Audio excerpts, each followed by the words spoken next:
with over the years racial segregation. We are cognizant of the problems faced by blacks in the world over. Just recently, President Obama was said to be racist. But nevertheless, our race has continued to excel despite all the oppression. Join with me as I welcome Shernell to the lectern.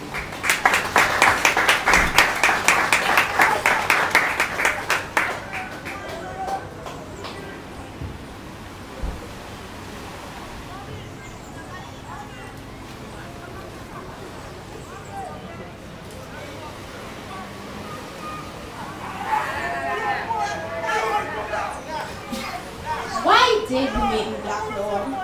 Why did you make me black? Why did you make me the color the world would want to hold back? Why do people think I'm useless? How come I feel so used? Why do people see my skin and think I should be used? Pleasant afternoon, Toastmasters today, fellow Toastmasters and guests. The above extract was taken from an email I once received. It questions God's choice in making us, the people of the black race. The race which has had to receive the hate it stay. The race which is associated with pain and affliction.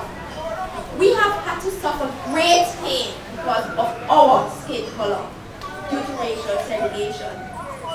Racism, as defined by the website adl.org, is, and I quote, the hatred of one person by another, or the belief that one person is less than human because of skin color, customs, language, place of birth, or any other factor that supposedly reveals the basic nature of that person, end quote.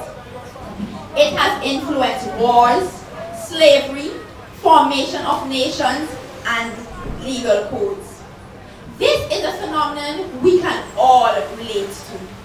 The most notorious example of racialism has been slavery, particularly in the West. The enslavement of the Africans in the New World.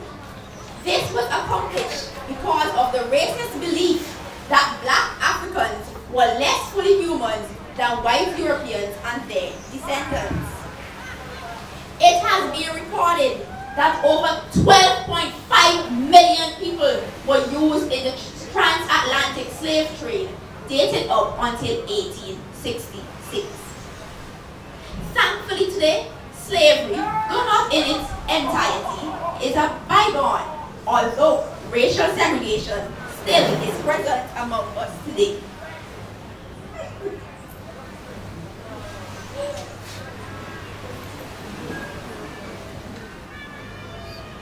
I'm sure many of you watched the Oprah Winfrey Show, where her guest was Tommy Hilfiger. On the show, she asked him if the statements about race he was accused of making were true. Statements like, and I quote, "If I know African Americans, Asians, Hispanics, Jewish would buy my clothes, I would not have made them so nice.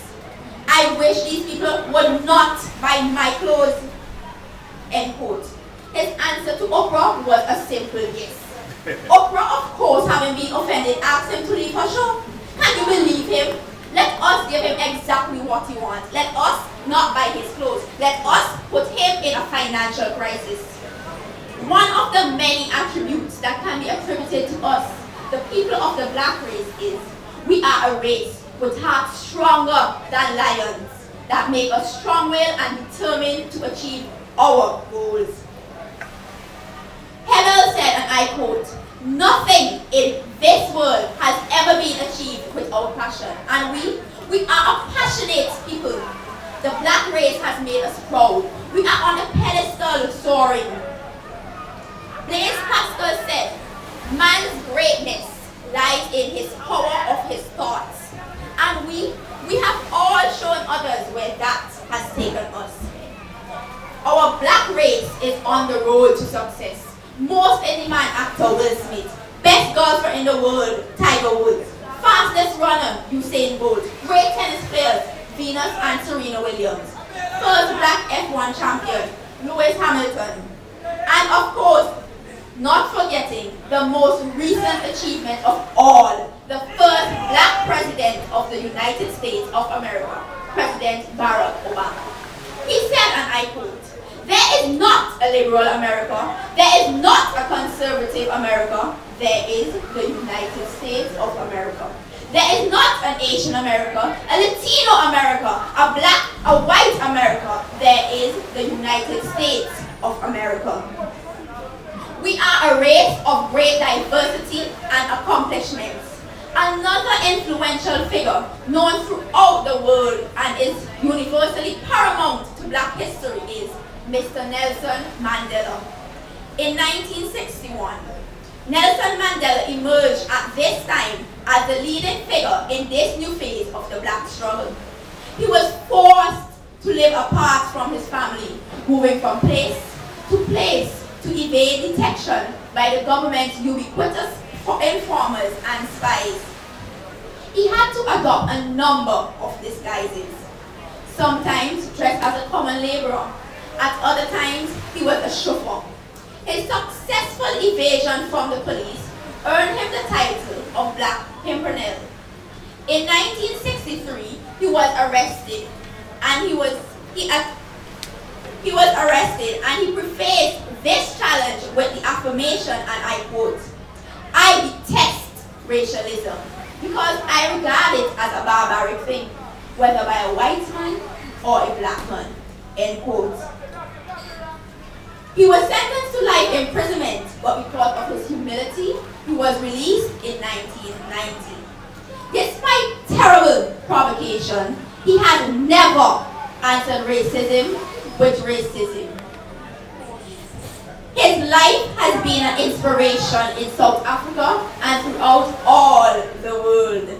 He has persevered. His inspiration is for all those who are oppressed and deprived, to all those who are opposed to oppression and deprivation. In 1994, Nelson Mandela became the president of South Africa. And in his inaugural speech, he said, and I quote, "Our deepest fear is not that we are inadequate. Our deepest fear is that we are powerful beyond measure. It is our light, not our darkness, that most frighten us. We ask ourselves, who am I to be talented, brilliant, fabulous, and gorgeous? Actually, who are you not to be?"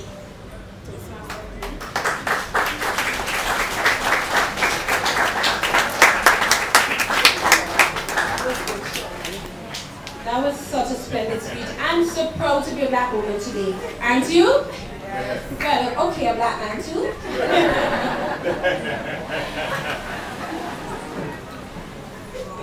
We are indeed powerful beyond our wildest dreams.